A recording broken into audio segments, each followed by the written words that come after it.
Good evening, Challenger Champions. This is Mr. Janke with a story called How Sleep Found Tabitha, written by Maggie de Vries, illustrated by Sheena Lott.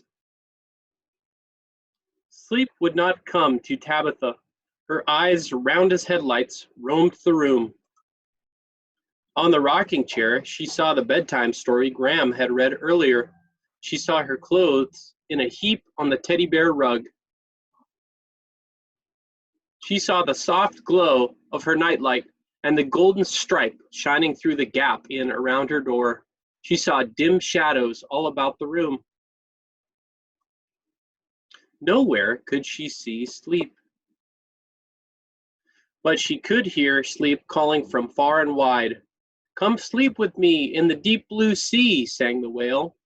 Tabitha didn't have a breathing hole in her back, so she stayed right where she was. "Sleep high up here, where the sky is clear," cried the eagle. Tabitha thought she might tumble out of the nest when she fell asleep, so she snuggled down deeper in her bed. "Come muddily rest, the sludge is the best," croaked the frog. The mud would get awfully cold in the night, thought Tabitha, and she listened some more.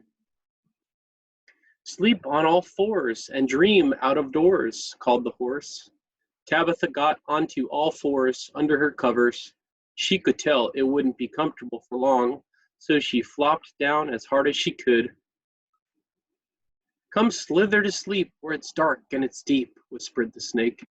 Tabitha slithered out of bed and onto the rug. But the only dark, deep place in her house was the basement. She wasn't going there, so she slithered right back up again. "We'll romp and we'll play, we'll sleep and sea spray," barked the seal. Tabitha romped. Tabitha played, but without a seal's thick blubber, she couldn't sleep on sharp rocks, drenched in salty water, so she slipped back under the warm, dry covers. "Below ground is the place to build a sleep space," murmured the rabbit. A cave could be cozy, Tabitha thought, and she made one in the blankets. Dirt might fall in her eyes and mouth, she realized, so she stuck her head out and listened for another voice. But this time, no voice called to Tabitha. This time, Sleep came creeping from far and wide.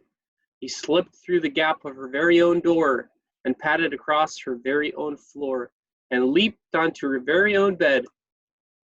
"I'll curl up with you.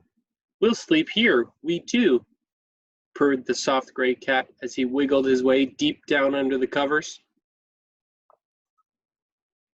And before his cool nose had found her warm toes, Tabitha was fast asleep. Thank you, Challenger Champions, for listening. I thought this book had amazing pictures in it, amazing painting. I hope all is well with you all, and I hope that you find warm coziness in your beds tonight.